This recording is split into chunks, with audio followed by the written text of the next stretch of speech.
Greetings, everyone, and a very warm welcome to another edition of Marketing the Invisible. I'm Tom Poland, joined today by Andy Janaitis. Andy, g'day, sir. Very warm welcome. Where are you hanging out? I'm in Ellicott City. It's a suburb just outside of Baltimore, Maryland, Baltimore. in the U.S. Super. All right, so Yeah. what's the big sports team there that everyone supports? We've got the Ravens and the Orioles. The Ravens are football and Orioles are baseball. Myself, I'm from the Northeast originally, though, so I've got other teams. I have kind of displaced fan syndrome down here. It's split loyalties. Well, if the two teams are playing each other, one of them's going to win, so that's a plus. Okay, There you go. folks. Andy's the founder and owner of PPC Pitbulls, digital marketing agency focused on driving measurable results online. And folks, that's often the thing that people miss. If you can't measure it, you can't manage it. And so if you can't manage it, then you can't respond and change and get increasing revenue. So the measurement is so critical, and that brings us to the subject of this interview, which is how to measure your marketing results. Andy, our 7 minutes is going to start now. So question number one, who's your ideal client? Awesome. Yeah, so our bread and butter, my company, we're PPC Pitbulls. We work primarily with e-commerce brands that are looking to grow more sales online. But through that work, as you mentioned, the biggest thing is making sure that we're tracking customer behavior once they hit the site. So to that end, we also work with a number of companies that are either looking for sales, looking for lead gen, getting form fills, that type of thing. And we also work in a white label capacity for agencies trying to help these people. So ultimately, anybody running digital marketing, and especially those who may be a little confused as to what their results are and what's happening once they're getting people onto the page. Okay, thank you for that. And we've got six and a quarter minutes left. How would you define the problem that you solve for your clients? So the problem really is that gap once somebody gets to the page. So oftentimes people think about all these tips and tricks and Google ads, Facebook ads, Instagram, using influencers, all these different nice ways to get people to the page, which is really important and really something we should be thinking about.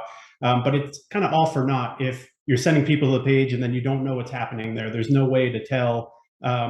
Is it really profitable? What's working? What are people doing once they get there? And are they filling out the form that you want them to fill out or buying the product you want them to buy? So would it be fair to say it's, people are throwing a lot of money perhaps at ads and pay-per-click, but not really knowing what the buyer behavior is if they get to the page, once they get to the page? That's really the core issue, just kind of living in the dark, not knowing what is or isn't working, and ultimately what's profitable. You're getting visibility for that. Thank you for that. So question 3, and we've got 5 minutes left. What would you say are the typical symptoms? Now, when I'm talking about symptoms here, this is of someone, before they become a client of yours, what's going on with their advertising or their business that they would kind of give them a heads up to go, I should be speaking with Andy? Definitely. So the number one sign we see, we'll get somebody in, we're talking to them, and the first thing I ask is, hey, what's your cost per acquisition? Or if you're selling a product, what's your return on ad spend? What's the revenue you're driving for every ad dollar? And if somebody doesn't know the answer to that, that's the first red flag, the first symptom for me. So oftentimes people will come and say, hey, I see different numbers in Shopify and HubSpot and Google Analytics, and I don't know what to trust. I don't know, what's right. Is something double counting? That's another one of the big symptoms. And then I think more broadly, we often hear people say, hey, I've run Facebook or Instagram or Google ads in the past, and it just never really worked for me, but they can't really articulate why that was or how they knew it wasn't working for them, or really what KPI would have indicated that it was working for them. So yeah, those are some of the main symptoms we're seeing. Thank you for that. So we've got people spending money on advertising. They're doing the right thing. They're getting out to the marketplace and not being passive. 4 minutes left. What would you say are some of the major mistakes that people make with advertising before they find your solution? Definitely. So the first and foremost, first thing we see is people running paid traffic. So this is running Google ads, Facebook ads, anything like that, without tracking conversions. So 1, tracking what's happening, and 2, sending that data back to whether it be Google or Facebook.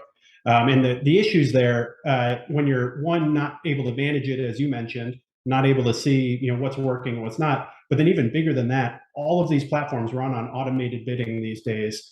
So if you're not feeding that data back in, you're not going to be getting any better and getting better results.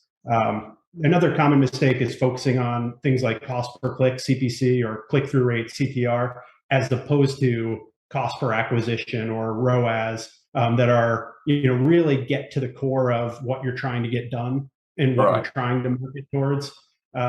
You might. Right. So sort of the bottom line is, are we making money here? But if we're focusing on cost per click, it hasn't answered the whole question, I suppose. Is that right? Exactly. You might be getting some really, really cheap data or really, really cheap traffic to your site, but if nobody's buying, then hey, it's not helpful that you got a bunch of cheap clicks. Well, what has been helpful is you mentioned buyer behavior. That was one thing I picked up. You mentioned feeding the data back to the platforms. And now you've mentioned how important it is to find out whether this thing is working in a big picture level, not just the small picture level. Thank you for that. Anything else you want to add to the mistakes list without depressing people before we move on? I think the other big thing, just following a bunch of trends, jumping on, hey, I know I need to be running this channel and running it, but not really measuring results and understanding why you're doing it. Chasing another squirrel. Thank you for that. Let's flip it. We've got 2 minutes left, 3 questions to go. One valuable free action. What I'm after here is just a top tip that's not going to solve the whole problem, but it might start someone in the right direction. Number one thing, if you don't have it already, get Google Analytics installed on your site. It's a free service. It's the best basic tracking tool to understand what events are happening. That's going to give you page views, that type of thing. And if you do have that, use Tag Manager. It's another free Google tool that you can install and start tracking, button clicks, form fills, that type of thing.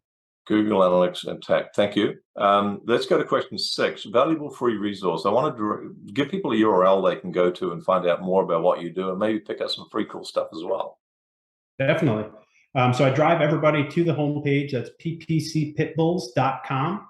And there you'll find a number of free resources. We actually have a digital marketing maturity roadmap. That's a quick guide that you can download, and it will help you tell if you're ready to run paid ads. And you can also book a free strategy session with me where we'll go over some of your needs and kind of figure out, what your best next step is. Great idea. So folks, that's PPC, pay per click, PPC Pitbulls, as in the dog, plural.com, ppcpitbulls.com. Thank you for that, sir. 40 seconds left. Question 7. What's the one question I should have asked you but didn't?